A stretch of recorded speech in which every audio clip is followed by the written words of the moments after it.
Dear students, this is Praveen Kumar Agarwal from Management Department. Welcomes you in my today's lecture of Managerial Economics. In today's lecture, we will discuss upon the rest of the methods or rest of the statistical methods of demand forecasting. जैसा कि previous lecture में हमने methods of demand forecasting को start किया था, जिसमें मैंने आपको इसके दो पर्टिकुलर मेथड्स डिफाइन किए थे. The first one was the survey method, जिसे हम क्वालिटेटिव मेथड्स के नाम से भी जानते हैं, and second one is the statistical methods, जिसे हम क्वांटिटेटिव मेथड्स के नाम से भी जानते हैं. यहाँ सर्वे मेथड्स में मैंने आपसे चार इसके मेन मेथड्स डिस्कस किए थे. The first one was the consumer survey method, second one sales force opinion method, या फिर इसको हम कलेक्टिव ओपिनियन मेथड का भी नाम देते हैं. The third one was the expert opinion method, या जैसे हम डेल्फी टेक्निक का भी नाम देते हैं, ठीक है. And the fourth one was the market experiment method. इसी तरीके से कंज्यूमर सर्वे मेथड के हमने दो पार्ट डिस्कस किए थे. एक तो था कंप्लीट एनुमरेशन सर्वे और दूसरा था इसके अंदर that is known as the sample survey. इसके साथ साथ स्टैटिस्टिकल मेथड्स को भी हमने स्टार्ट किया था, और स्टैटिस्टिकल मेथड्स में मैंने आपको इसके चार पार्ट बताए थे. The first one was the trend projection method, जिसके हमने तीन पार्ट्स डिस्कस किए थे प्रीवियस लेक्चर में, जिसमें पहला पार्ट था that was the fitting trend line by observation, second था इसके अंदर least square method, and third one was the moving average method. तो इस तरीके से हमने ट्रेंड प्रोजेक्शन मेथड के ये तीन मेथड्स प्रीवियस लेक्चर में डिस्कस किए थे. आज के लेक्चर में हम डिस्कस करेंगे about the barometric method, about the regression method, and about the simultaneous equation method. तो ये तीन मेथड्स हमारे रह गए हैं स्टैटिस्टिकल मेथड्स में. तो इन तीन मेथड के बेसिस पर हम डिस्कस करेंगे कि किस तरीके से एक पर्टिकुलर फर्म अपने डिमांड को प्रॉपर्ली फोरकास्ट कर सकती है. Come to the second statistical method of demand forecasting. This is popularly known as the barometric method. क्या मतलब होता है barometric method का?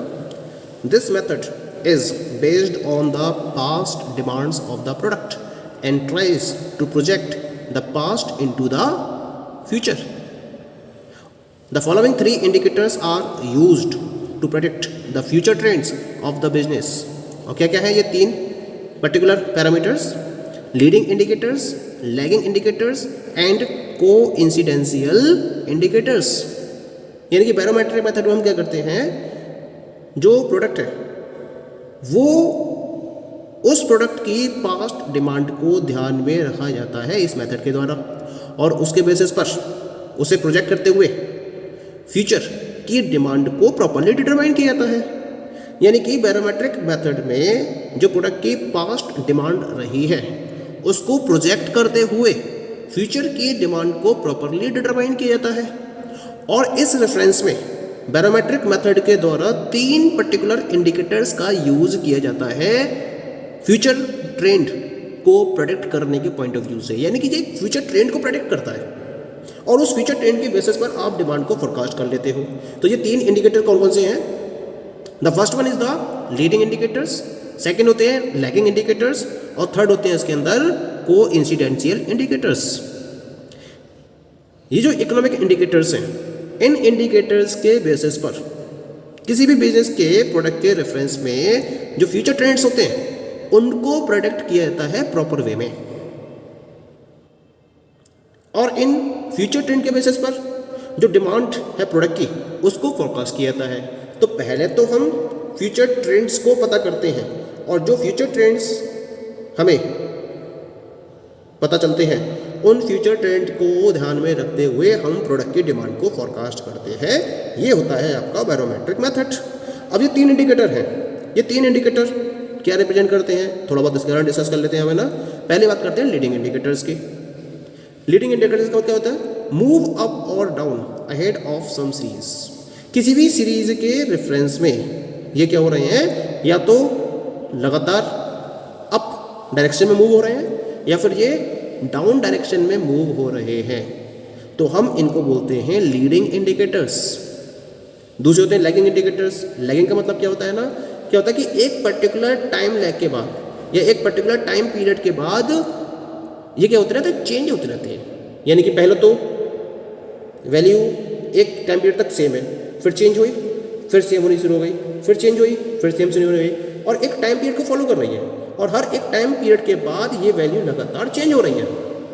तो इस टाइप का जो इंडिकेशन है इसको हम लैगिंग इंडिकेटर्स के मीडियम से मेजर करते हैं. और तीसरे होते हैं कोइंसिडेंशियल। कोइंसिडेंशियल का मतलब क्या होता है? कोइंसिडेंशियल का मतलब है move up and down simultaneously with the level of economic activities. जैसे जैसे इकोनॉमिक एक्टिविटीज के लेवल में चेंज हो रहा है, उसके साथ साथ ये जो इंडिकेटर्स होते हैं वो एक साथ या तो अप डायरेक्शन में मूव करते हैं या फिर ये डाउन डायरेक्शन में मूव करते हैं। लेकिन जो होता है इनका जो मूवमेंट होता है वो साइमल्टेनियस वे में होता है, यानी when the economic activities are changing with the change in the economic activities these particular indicators are moving up और डाउन साइमल्टेनियसली। तो हम ऐसे इंडिकेटर्स को बोलते हैं कोइंसिडेंशियल इंडिकेटर्स। और इन इंडिकेटर्स को ध्यान में रखते हुए हम फ्यूचर ट्रेंड्स को प्रेडिक्ट करते हैं, और इन फ्यूचर ट्रेंड्स को ध्यान में रखते हुए हम प्रोडक्ट की डिमांड को फोरकास्ट करते हैं। तो ये मेथड आपका कहलाता है बैरोमेट्रिक मेथड। क्योंकि बैरोमीटर का क्या होता है, बैरोमीटर में जो उसका पारे का लेवल होता है उस लेवल के बेसिस पर हम क्या करते हैं, प्रेशर को मेजर करते हैं। इसी तरीके से ये जो इंडिकेटर्स है, इन इंडिकेटर्स के मूवमेंट के बेसिस पर हम फ्यूचर ट्रेंड को प्रेडिक्ट करते हैं और उसके बेसिस पर हम किसी भी पर्टिकुलर प्रोडक्ट की डिमांड को फोरकास्ट कर सकते हैं। ठीक है, now come to the third method of demand forecasting. Statistical method है ये, regression analysis. One of the most famous method of demand forecasting, regression analysis सबसे ज़्यादा फेमस मेथड है। और most of the organisations, market के अंदर जितनी भी ऑर्गेनाइजेशंस हैं, मोस्टली हर किसी के द्वारा इस रिग्रेशन एनालिसिस के कॉन्सेप्ट का यूज करते हुए डिमांड को फोरकास्ट किया जाता है, क्योंकि ये एक एक्यूरेट आइडिया आपको प्रोवाइड करती है in reference of the demand of the product in the future period of time. क्योंकि है क्या, इस पर्टिकुलर मेथड में हम क्या करते हैं, we establishes a relationship between dependent variable and independent variables. In this case, the quantity demanded is the dependent variable and its various determinants such as price of goods, income of the consumer, price of related goods and so on. These are the independent variables. तो regression analysis में सबसे खास बात क्या होती है कि ये डिपेंडेंट वेरिएबल्स और इंडिपेंडेंट वेरिएबल्स के बीच में एक रिलेशनशिप को एस्टेब्लिश करती है, और इस रिलेशनशिप को ध्यान में रखते हुए हम एक इक्वेशन को डेवलप करते हैं, और जो इक्वेशन डेवलप होती है उसके बेसिस पर हम फ्यूचर की डिमांड को प्रॉपर वे में फोरकास्ट कर सकते हैं। तो इसी वजह से ये एक एक्यूरेट आइडिया देती है। जब हम प्रोडक्ट की डिमांड की बात करते हैं तो जो क्वांटिटी डिमांडेड है प्रोडक्ट के रेफरेंस में वो क्या है, it is a dependent variable. और इसके जो वेरियस डिटरमिनेंट्स हैं क्वांटिटी डिमांडेड के, जैसा कि हमने प्रीवियस लेक्चर्स में, पहले लेक्चर्स में डिस्कस कर रखा है इसको, कि जो क्वांटिटी डिमांडेड हैं इसके वेरियस डिटरमिनेंट्स होते हैं, जैसे कि प्राइस ऑफ द गुड्स है, price of the related goods हैं, income of the consumer, future expectation about the price change. ये सब क्या है इसके, ये सब इसके डिटरमिनेंट्स हैं। तो ये डिटरमिनेंट्स कहते होते हैं, these are the independent variables. तो जब हम क्वांटिटी डिमांडेड जो कि एक डिपेंडेंट वेरिएबल है और इसके वेरियस डिटरमिनेंट्स जो कि इंडिपेंडेंट वेरिएबल्स हैं, इनके बीच में एक रिलेशन को एस्टेब्लिश करते हैं with the help of regression analysis. और ये जो रिलेशन एस्टेब्लिश आप करते हो इसको आप एक इक्वेशन के फॉर्म के बेसिस पर डिफाइन करते हो, और इस इक्वेशन को हम बोलते हैं रिग्रेशन इक्वेशन। और इन रिग्रेशन इक्वेशन के बेसिस पर हम फ्यूचर डिमांड को प्रॉपर्ली फोरकास्ट कर सकते हैं। तो यहाँ पर हम दो टाइप की रिग्रेशन इक्वेशंस को प्रॉपर्ली स्टडी करेंगे। एक तो कहलाती है regression equation X on Y, और दूसरी कहलाती है regression equation Y on x.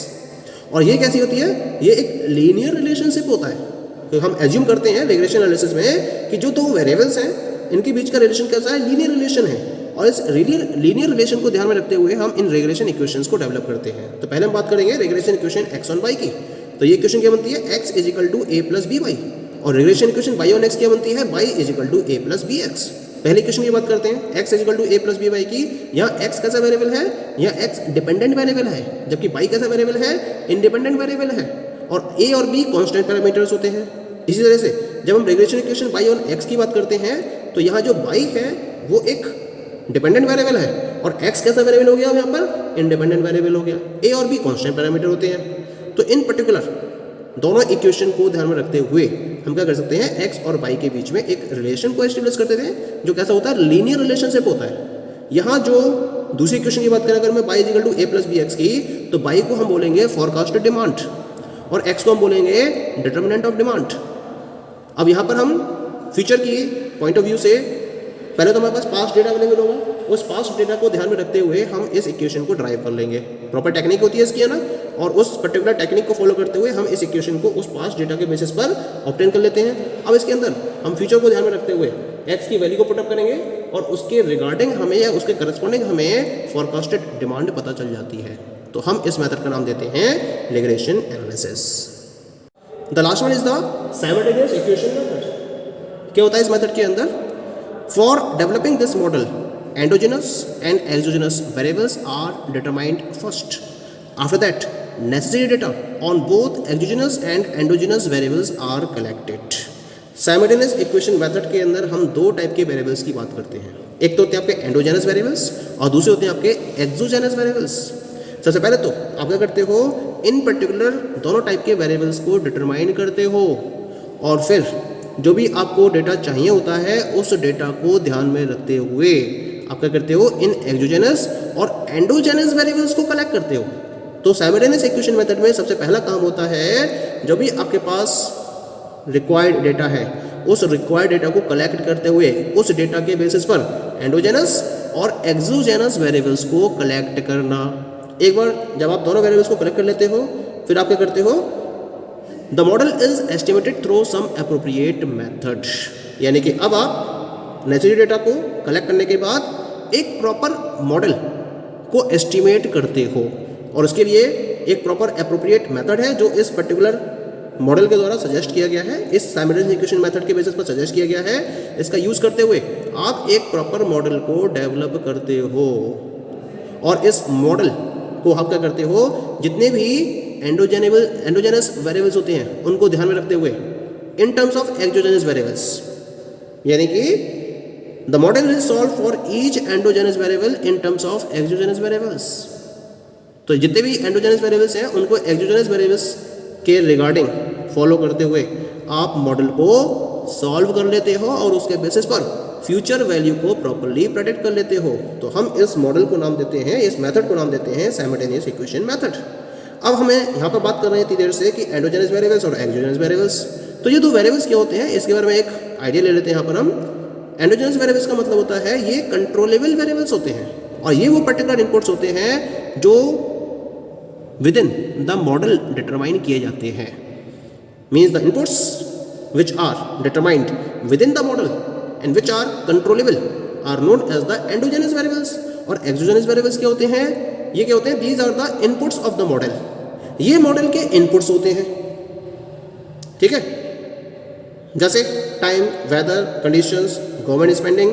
तो ये मॉडल के क्या है, इनपुट्स होते हैं और इन इनपुट्स को ध्यान में रखते हुए ये कैसे होते हैं, अनकंट्रोलेबल वेरिएबल्स होते हैं और इन इनपुट्स को ध्यान में रखते हुए हम मॉडल को डेवलप करते हैं और इसके बेसिस पर हम एंडोजेनस वेरिएबल्स की वैल्यू को कैलकुलेट करते हैं। यानी कि एंडोजेनस वेरिएबल्स वो इनपुट्स होते हैं जिनको हम मॉडल के हेल्प से डिटरमाइन करते हैं। पॉइंट क्लियर हो गया? तो एक्सोजेनस ये वो इनपुट्स हैं जिनके बेसिस पर मॉडल को डेवलप किया जाता है और एंडोजेनस वो वेरिएबल्स होते हैं जिनके रिगार्डिंग हम वैल्यूज़ को डिटरमाइन करते हैं, इनपुट्स को डिटरमाइन करते हैं। इसी वजह से कंट्रोलेबल होते हैं और एक्सोजेनस वेरिएबल्स ये अनकंट्रोलेबल वेरिएबल्स की कैटेगरी में काउंट किए जाते हैं। So this method is known as the simultaneous equation method. So these all are the different statistical methods of measuring demand forecasting. Thank you.